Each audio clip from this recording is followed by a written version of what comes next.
President Covfefe, our beloved troll-in-chief, has reportedly requested a military parade down Pennsylvania Avenue for either Memorial Day or Independence Day or Veterans Day.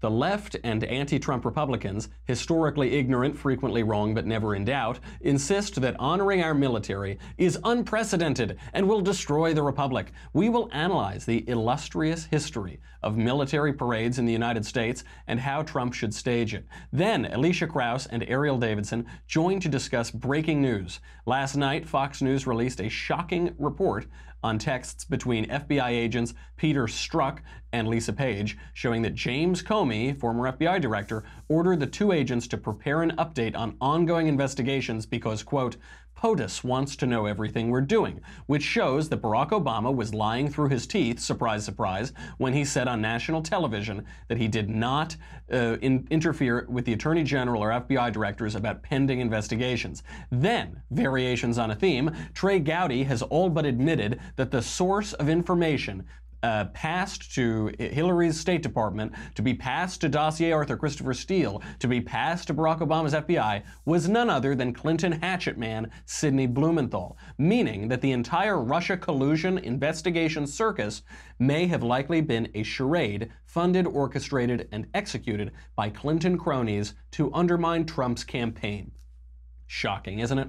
And in the most important news, Canada's Prime Minister Kendall, Justin Trudeau, wants to change the word mankind to peoplekind because he's illiterate. I'm Michael Knowles, and this is The Michael Knowles Show.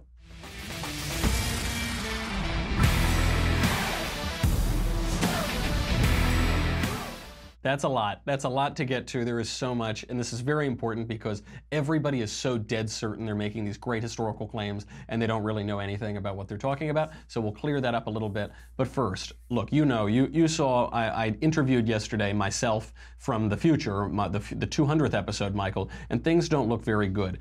The trouble here, of course, is we broadcast from the Ben Shapiro broom closet. That's very nice.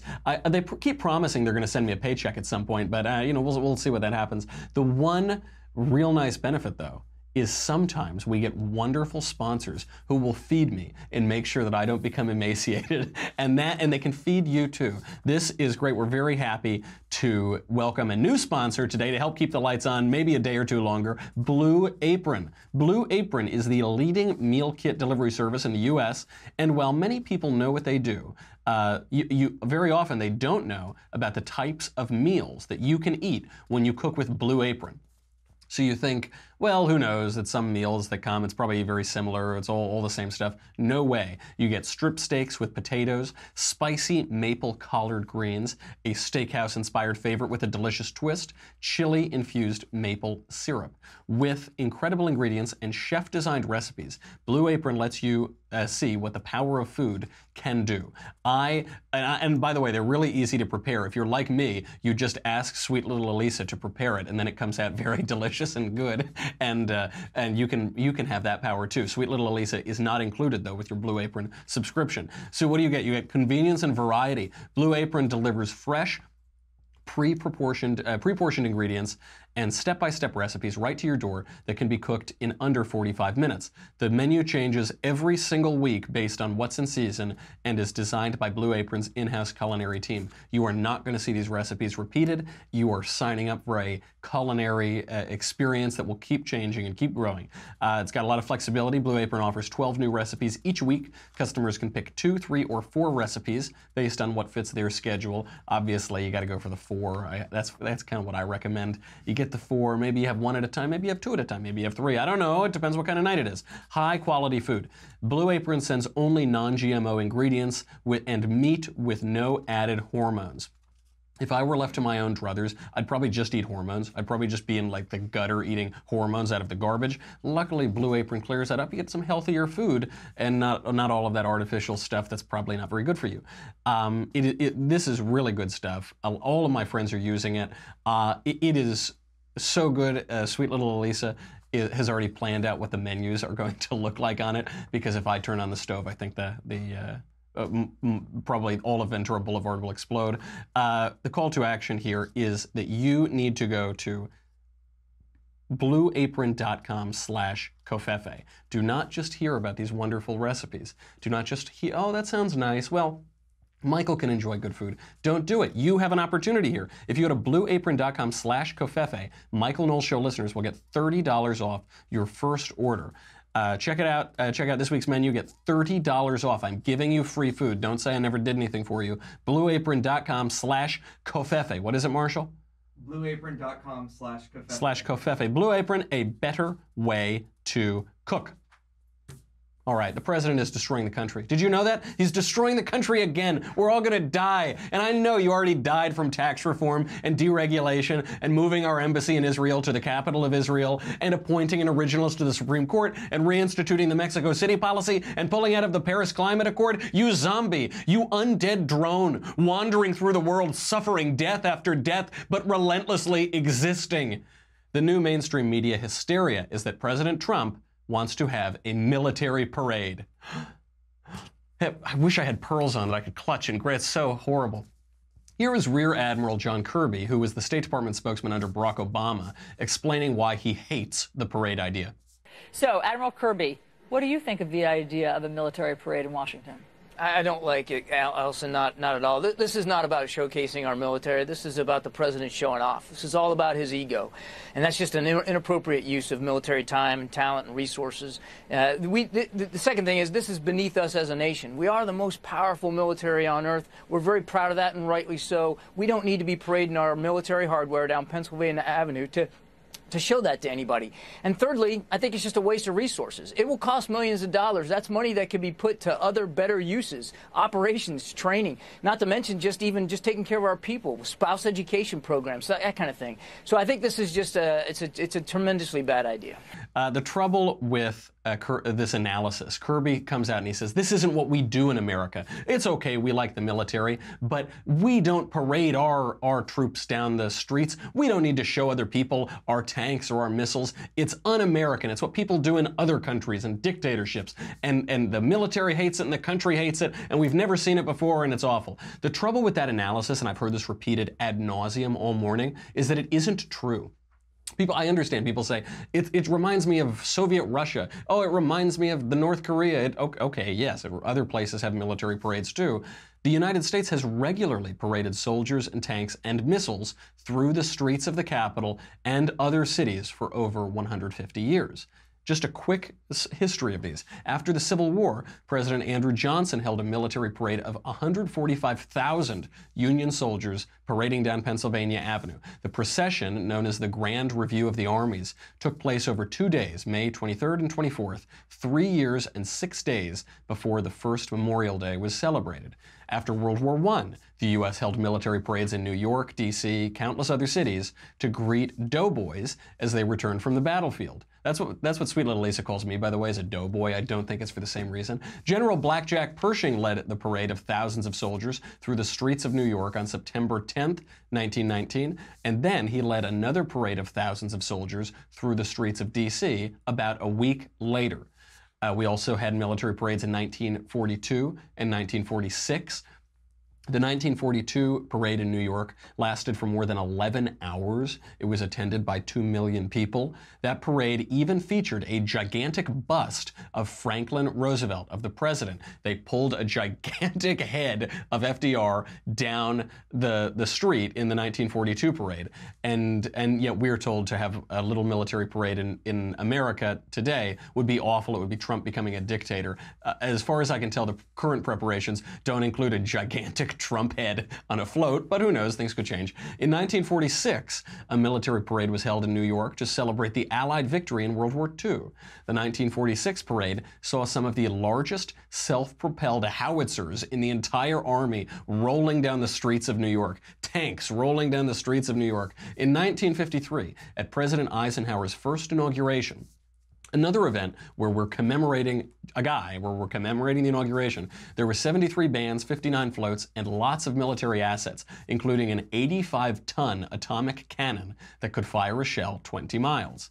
Tanks as far as the eye could see, rolled through Washington. Guess what happened 4 years later? And again, this wasn't to celebrate a particular victory in a war. This wasn't to celebrate something else other than this guy's inauguration. At Eisenhower's second inauguration, thousands of troops marched 3 miles down Washington with countless tanks rolling alongside. Plus, the 69-foot-long Redstone, which was the first ballistic missile successfully fired by the United States. Missiles, tanks, thousands and thousands of troops all marching down the road.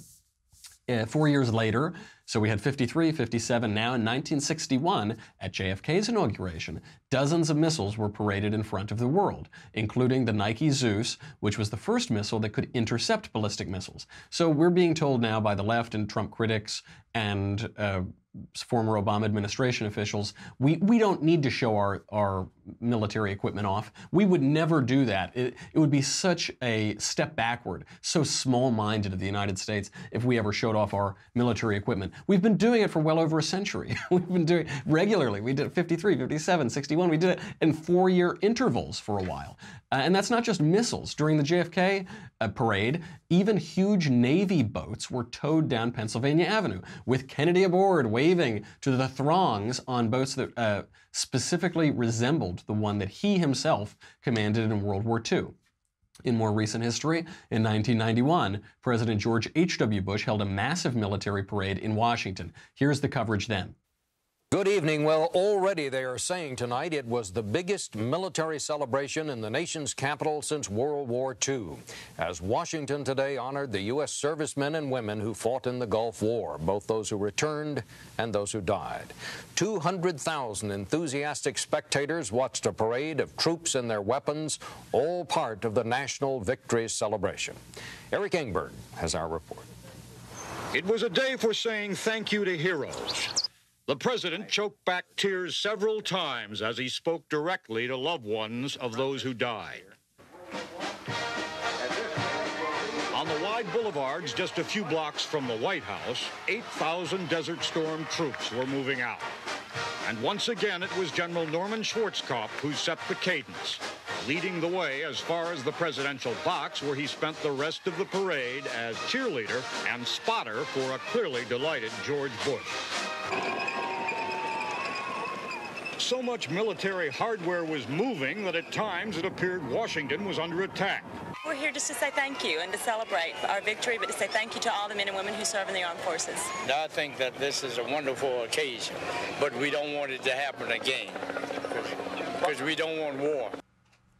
Wonderful. And of course that's the sentiment. We don't want war. We want to honor the service and the sacrifice of our troops. Tanks rolling through Washington, D.C. We're now being told that the streets would all crack if we drove tanks down them. We've done this plenty of times and it's just fine. It looked like Washington was under attack, but that's what these parades look like. So after that war, after the Persian Gulf War, Iraq Part 1, tributes were held nearly every day to welcome home troops, though the largest celebrations were held in New York and D.C. Yes, there's plenty of precedent for this. Don't get that out of your mind. Nevertheless, many leftist commentators still object. Douglas Brinkley, a presidential historian and insufferable lefty, said on CNN, quote, "I don't think there's a lack of love and respect for our armed forces in the United States." Give me a break, but we'll get to that later. What are they going to do? Stand there while Donald Trump waves at them? It smacks of something you see in a totalitarian country, unless there's a genuine, earnest reason to be doing it. Now, the historian Wilfred McClay observed in 2006 that Douglas Brinkley has failed to, quote, put forward a single memorable idea, a single original analysis, or a single lapidary phrase. Likewise, the author Bill Bryson has called Brinkley a minor American academic and sometime critic whose powers of observation and generosity of spirit would fit comfortably into a proton and still leave room for an echo. Absolutely right. Even the sentiment is totally wrong, and even on the historical points he's making, they're just not true. The White House, for its part, also rejects the notion that a military parade is totalitarian, saying that it would be a celebration of the men and women who give us freedom, who protect our freedom. That's the opposite of a totalitarian government, they say, and that's true.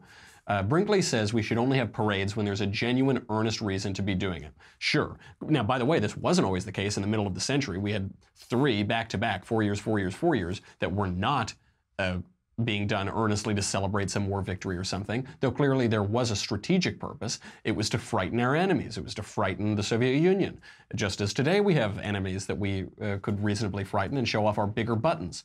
That's exactly why, though, there has been a groundswell in support in recent years for a military parade, like the one we're talking about, to honor veterans of the wars in Iraq and Afghanistan. Why shouldn't we honor them? The last military parade we held in Washington was to honor the veterans of the last major war we concluded, but the veterans of Iraq and Afghanistan, who served their country admirably after the September 11th terrorist attacks, they've never had their own parade. They've never had that moment. That's why even Chuck Schumer has called for this parade.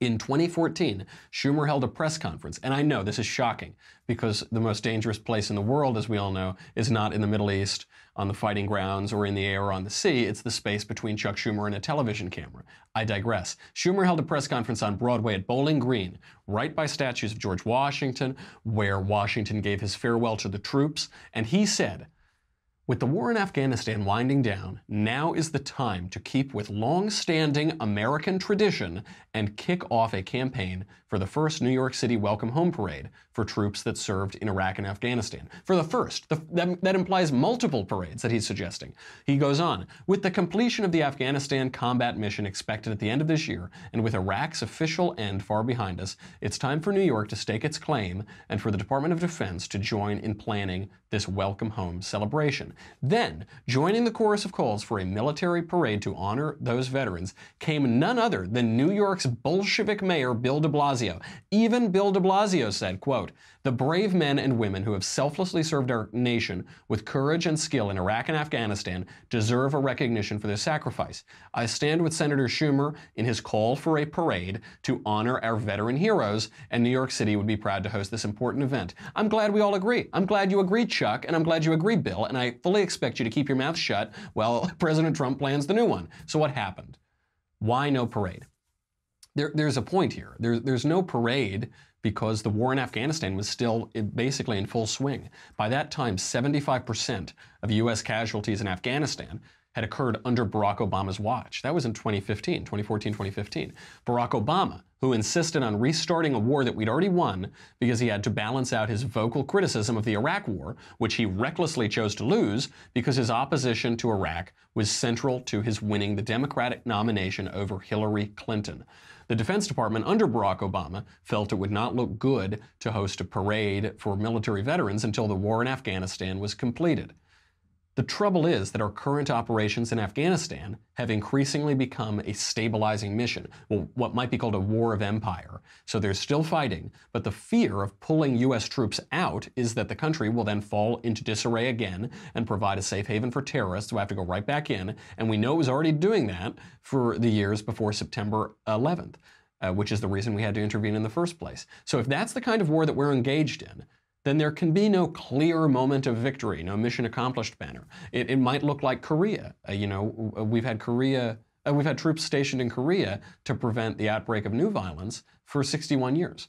Afghanistan is the longest war we have ever engaged in. 16 years and counting, number one on the list. After that, that's followed by the Moro Rebellion, which is a war that absolutely no one knows about. It was one in which Muslim tribes living in the southern Philippines attacked U.S. troops after the U.S. government told them that they would continue their old protectorate relationship with Spain. We got bogged down into that rebellion for 14 years. That's followed by the Northwest Indian War at 10 years, the Iraq War at 8.8, Revolutionary War at 8.4, Vietnam at 8.1, the Second Seminole War at 6.7, the First Barbary War at 4.1, the Civil War at 4, and World War II at 3.7. It's interesting to note that a full 40% of those wars, possibly more if you count the war against ISIS separately, a full 40% of the longest wars in U.S. history have been defending against Muslim forces, something that isn't talked about very much, and it's a strange quirk of U.S. history. Now, that is by no means a list of the deadliest wars in U.S. history. That list goes Civil War, World War II, World War I, Vietnam, Korea, the Revolution, 1812, Mexican-American War, Iraq and Afghanistan combined as one conflict, and the Philippine-American War. So, what do we do about the wars in Iraq and Afghanistan? Part of the reason we haven't had a parade is that they've been so politicized by the left since the beginning, and we might keep troops in Afghanistan for decades. We might not pull all of them out right away. So, can we honor the veterans who signed up to protect our freedom after the worst terrorist attack on American soil on September 11, 2001? We have parades and demonstrations for a lot of other things. I'll just refresh your memory of the last year. Pussy hats, gay pride, Super Bowl. There are a lot of parades. Actually, that Super Bowl parade, I think it's just when they torched Philadelphia, but that's a separate demonstration. Is it really so awful to celebrate and thank our troops? Reports indicate that President Trump is considering hosting the parade on Memorial Day or the 4th of July or Veterans Day. Not on a random Tuesday, not just on his birthday or something like that.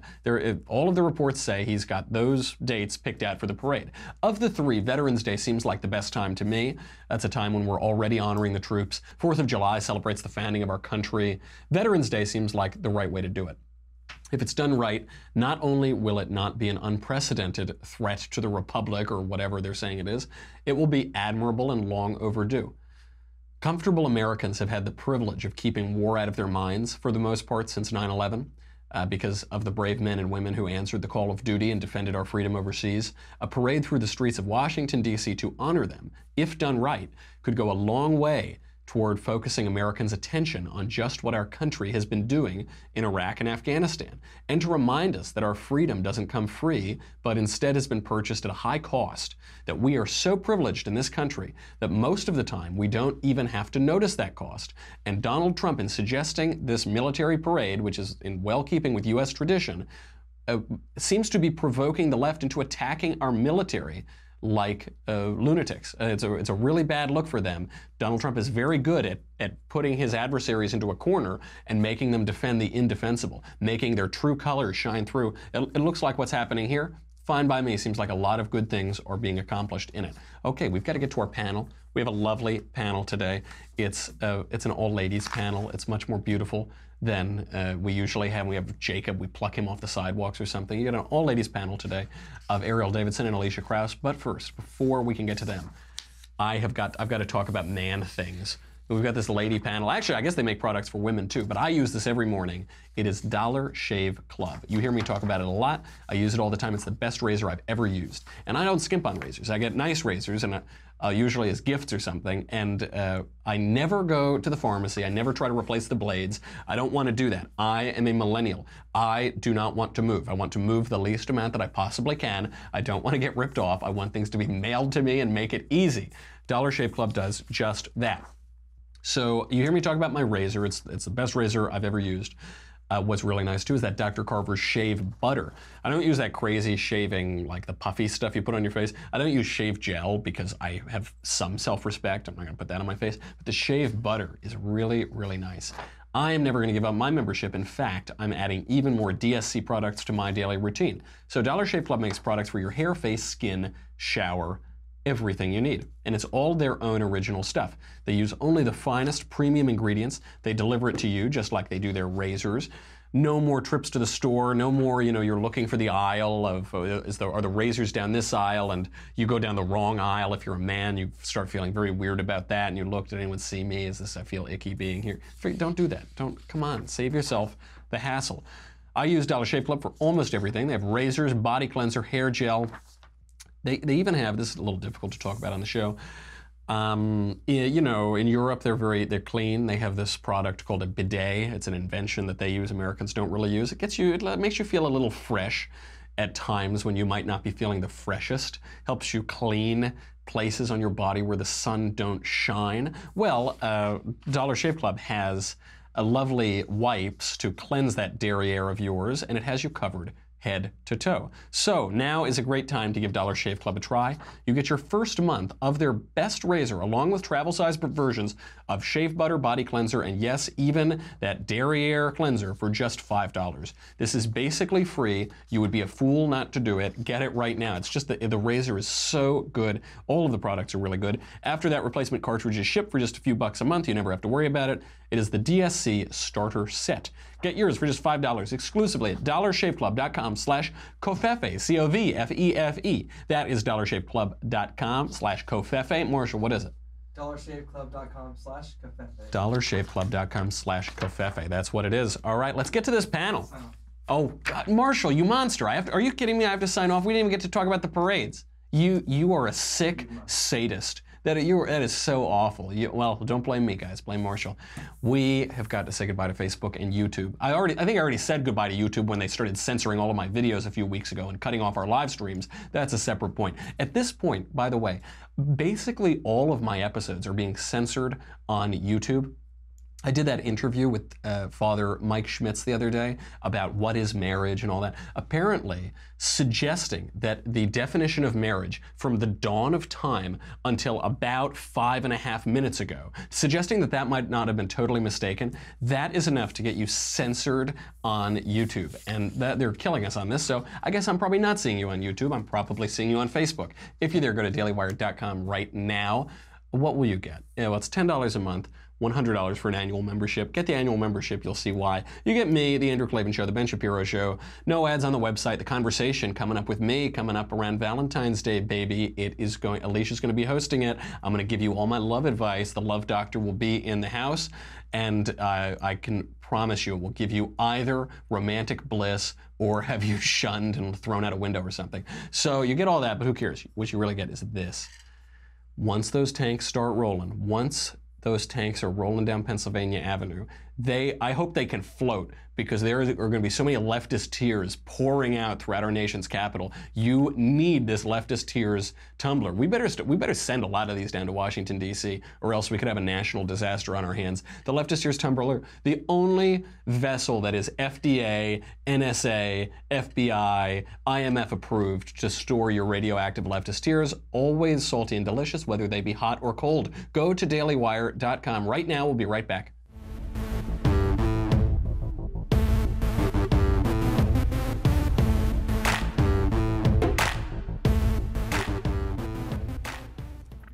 And you took Erielle away from me. Marshall also took Erielle away from me, but that's fine. That means that I get Elisha all to myself today. I thought I was going to have to wait until the conversation, but I get Elisha all to myself. Elisha, thank you for being here. Of course. So the first thing, I need your thoughts. What do you think about this parade? I gotta say, reading the report, at first I was kind of like, eh, and then I really came to the conclusion that you did. I'm a child of the 80s, and I remember marching after Operation Desert Storm, as you mentioned. Right. I also remember reading the general's biography, and I think it's the first time I'd asked my mom what the F word was, because there was lots of those, as in most military books by generals. I remember reading Schwarzkopf's biography, but I think that really these things exist. I mean, I have friends that were recently at the Rose Bowl. You have flyovers, you have the national anthem, you have the beautiful flag displays on the field. These things already kind of exist. So I have mixed feelings on it. I think that it is okay to show support of the military. I think that it is important to, especially after the horrible way that our Vietnam veterans were treated coming home from Vietnam, to continue to show past, present, military members and servicemen and women our appreciation for them. But I think that, as a Trump sometimes skeptic, I also get how some people jumped to the, oh God. He's Mussolini. He's Mussolini. He's Mussolini. He's Kim Jong-un. It just adds fodder to the argument that he is this evil dictator Donald. And I think that he needs to be very careful not to play into this. And I have to say, I'm a fan of Sarah Huckabee Sanders, but today I listened to the press conference that she did live, and her answers to this were very vague and very unclear. And I think that they just need to come out swinging with their talking points of, this is what the president meant, this is who it came from, this is the purpose for it, and we're looking into options. But when they don't answer direct questions, it feeds into the negative narrative. Yeah, that's right. And I think there is a little bit here of Chesterton's the thought that stops thought. I think a lot of people, the society is so postmodern. We've questioned so much of even our own institutions, even the premises of our government, of our society, that now in the fashionable elite circles, military service is taboo. It's so not nice. Those men, they shoot guns. Sometimes they shoot them at brown people. Let's forget about that. We can't acknowledge that. But of course, the military are the guys who defend our freedom. There are a lot of people who don't like our freedom and our government, and they want to attack us. And it is important, I think, to remember, especially in an era where something like 1% of the country has ever served in the military, 1 to 3%, that we remind ourselves that the reason that we can have lovely political debates and make art and movies and write books, and in my case, not write books. Blank books. Yeah, write blank books and have a nice life is because there are rough men out there who are shooting guns on our behalf and keeping the bad guys away. That's absolutely right. They're going to say it's fascism, but they say everything with Trump is fascism. They say that deregulation is fascism. I don't know how they got to that. Okay, so again, variations on a theme. There are new FBI texts that are exposing doozies. These are unbelievable because it gets to Barack Obama. In typical Trump fashion, the president tweeted, quote, "New FBI texts are bombshells." All caps, of course. The new texts show FBI agent Peter Strzok, I pronounce it Strzok because it's like 75 consonants and no syllables, telling fellow agent Lisa Page that FBI Director James Comey wanted them to prepare an update on investigations because, quote, "POTUS wants to know everything we're doing." That's the same POTUS, you'll remember, who said on national television that he would never participate in or politicize any agency investigation. Here's Barack Obama. I do not talk to the Attorney General about pending investigations. I do not talk to FBI directors about pending investigations. We have a strict line. And always have maintained it, previous presidents. Just to button this up. I guarantee it. I guarantee that there is no political influence in any investigation conducted by the Justice Department or the FBI, not just in this case, but in any case. And she will be full stop, period. And she will be treated no differently? Guaranteed, full stop. Nobody gets treated differently when it comes to the Justice Department because nobody is above the law. Even if she ends up as the Democratic nominee? How many times do I have to say it, Chris? Guaranteed. I guarantee it. How many times do I have to say it? How many times? Full stop. Full stop. Barack Obama is so good at looking like the president and looking like he's telling the truth. And he's so good at playing, except he isn't. He's this corrosive, corrupt, awful figure who really did significant harm to the country and to the government, lying to your face and saying, "I am putting all my credibility on the line. Full stop. Full stop." Elisha, is this proof positive that Barack Obama may have been lying? Not may have. It was obvious. And clear. There's other things that he misled and blatantly lied about to the American people. Iran deal, anyone? In the Bible Belt, we would call this a crock of crap because you can't, that's the closest to a curse word as I can get. That's some of the cleanest language we ever have on this show. And I think that is a crock of crap. And good for Chris Wallace there. I think if it had been a more friendly interview, we wouldn't have that soundbite all these years later. And in addition to this text message between these FBI lovers, by the way, saying, hey, the director wants us to keep him apprised of what's happening so he can tell the commander-in-chief, the president of the United States, what's up, means one, that the Obama administration knew. In addition to that, were they aware of the Fusion GPS thing? Were they aware of this dossier? Were they aware of how the FISA warrant was obtained? I think any reporter worth their grain of salt who gets an opportunity to talk to Barack and Michelle Obama, even though they've left the White House, should definitely bring that up. And loose lips sink ships. These are just the loose text messages that we happen to see about this, that they happen to write down very stupidly. I mean, you should never send a text or an email that you're not comfortable having on the cover of the New York Times. But they just let these ones go. What aren't we seeing? Yeah. What was going on that we can't see? There has to be other communications and there has to be emails, and I want to see this the broad brush of the timeline of what was happening with the White House, what was happening during the Clinton and Trump campaigns, and what was happening during the investigation at this time with these now memos and emails and text messages and everything that we're going to see as they're opened up to the American public. So we now see that Barack Obama himself, all the way up to the president, was inserting himself into what should have been independent agency investigations during the 2016 campaign, investigations that pertained to Hillary Clinton. We have a lot of evidence that the initial Russia investigation was triggered by Democrat money, by Democrat operatives, some with ties to the Clintons. Does all of this taken together, all of this rancid stench from Barack Obama's politicized agencies, does it undermine the Mueller investigation?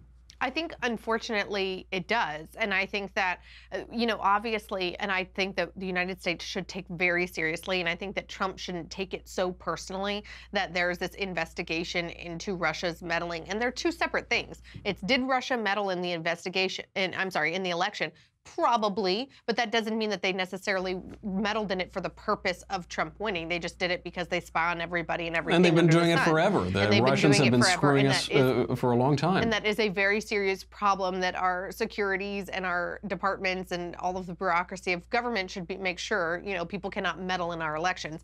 But I think that it also does undermine the separate investigation of, is Trump involved with Russia, and is he really a liaison of Vladimir Putin and all of these other crazy candidate, and right. he's this Manchurian candidate, etc. I will flatly say, though, that Carter Page, there's some shady stuff there. Whether or not Donald Trump knew about it, I'm going to err on the side of no, he didn't. And maybe once they found out, that's why he left the campaign, or maybe because he's just a shady McShaderson, they had him kicked out of the campaign even before they knew of any of his involvement and stuff with the Kremlin. But I think that, unfortunately, for Hillary Clinton, for the Democrats going forward, specifically in 2018 midterms and 2020, when you know that this is what they wanted to take and run with against President Trump, it's going to look as if the Mueller investigation is jeopardized by all of this stuff that's happening within the FBI and the DOJ. Absolutely. It's inevitable. Even if Mueller really is this man of integrity, even the most upstanding citizen in the room, it just looks awful. We know it has association with all of this Democrat hackery. It's really no good. I sort of feel for the guy,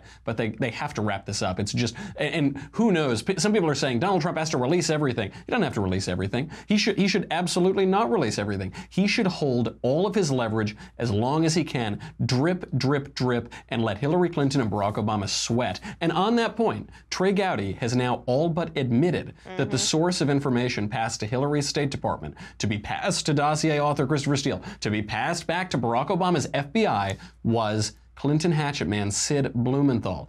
That means the entire Russia collusion investigation circus, it could have been funded. It could have been a charade funded, orchestrated, and executed by Clinton cronies to undermine Trump's campaign.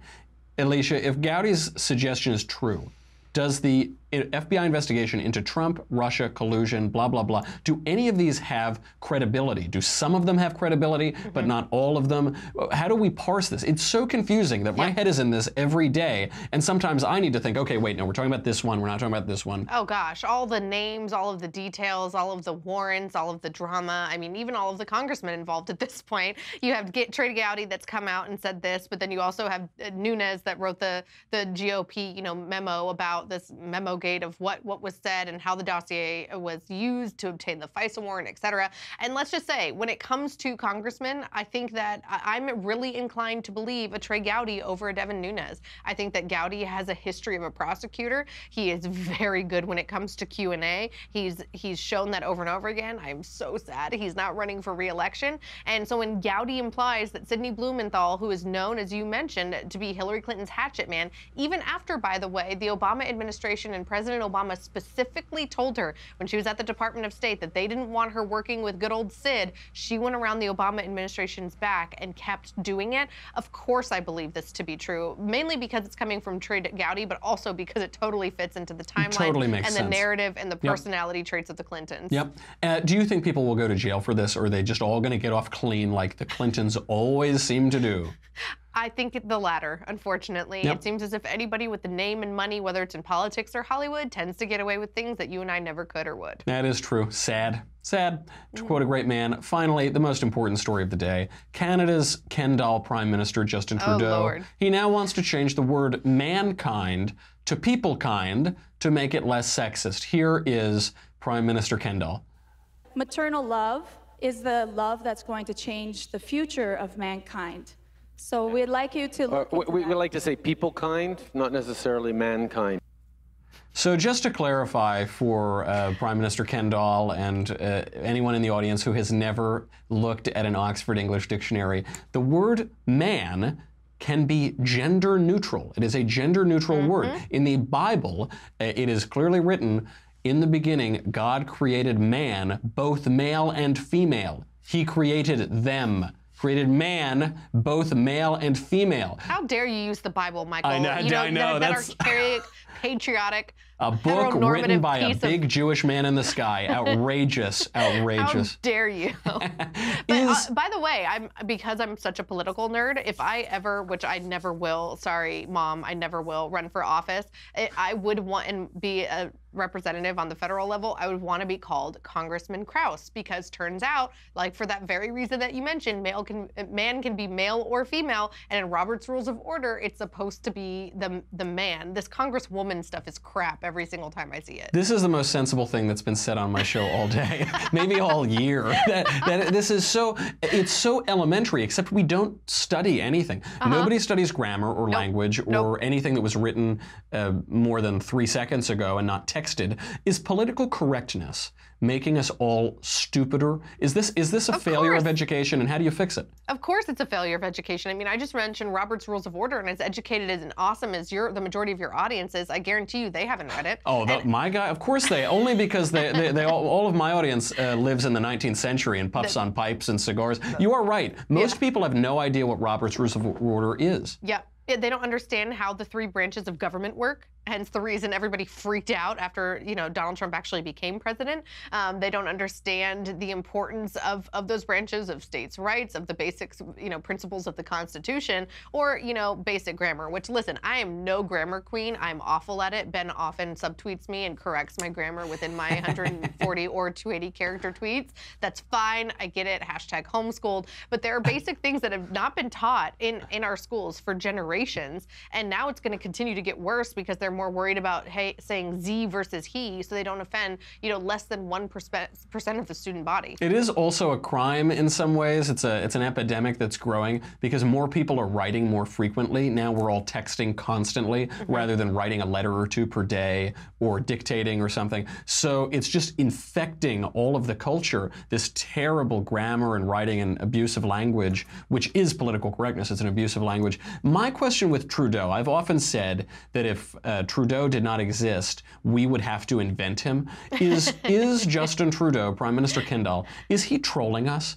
Is he, when he goes out in the little short shorts waving the gay flag, is he a cynical politician, or is he really the doe-eyed dum-dum that he appears? No, he is definitely a mix. I don't know that he's. The answer is yes. The answer is yes, but I think what you asked, is he a cynical politician or is he as doe-eyed as he appears? I think it's a mix of both. I think that the doe-eyedness is potentially part of his cynicism, and he projects that because he knows that it helps his socialist, Canada voters. It helps him, not the whole of the country of Canada. By the way, there's lots of really great Canadian conservatives, and I know that they watch religiously and all these podcasts over here at the Daily Wire. So, I really like y'all's maple syrup.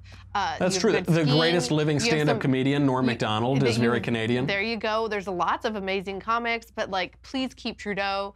Don't let that seep into the United States. As Ben likes to call him, the better-looking Bernie Sanders. Y'all can keep him. I hope you vote him out because you deserve better. Absolutely right. I only want him to exist from afar. Magazine covers, waving the flags and the little shorts. That's fine. It's when he opens his mouth is the trouble. Exactly. We want to be able to point and laugh. We don't want to have to take responsibility for him. Absolutely right. Okay, well, that's it. I guess if I want to have any political success, I got to start working at and become a big hunk like him if we're going to fight this. Oh, man. It's a little take behind a while. the scenes. Just wait for it, people. Yeah. This man has thinner legs than I do, and I want to stab out his eyes for it. That is true. We've got the conversation coming up next week. Unfortunately, you will see soon for yourself. You're in for a treat. That's all I can say. We did the early shoot a couple days ago, and it's a feast for the eyes. We're gonna have some of the audience just spooning out their mind's eye, like blinding themselves. Okay, that's the show. Elisha, thank you for being here. Thanks. Very illuminating. That's it. That is all of it. I hope that you can now spread a little bit of knowledge to these historically ignorant lefties who tell you it's unprecedented, and make sure you collect those leftist tears. So maybe send me a nice vintage. I collect them too. That's our show. I'm Michael Knowles. This is The Michael Knowles Show. Tune in tomorrow. We'll do it all again.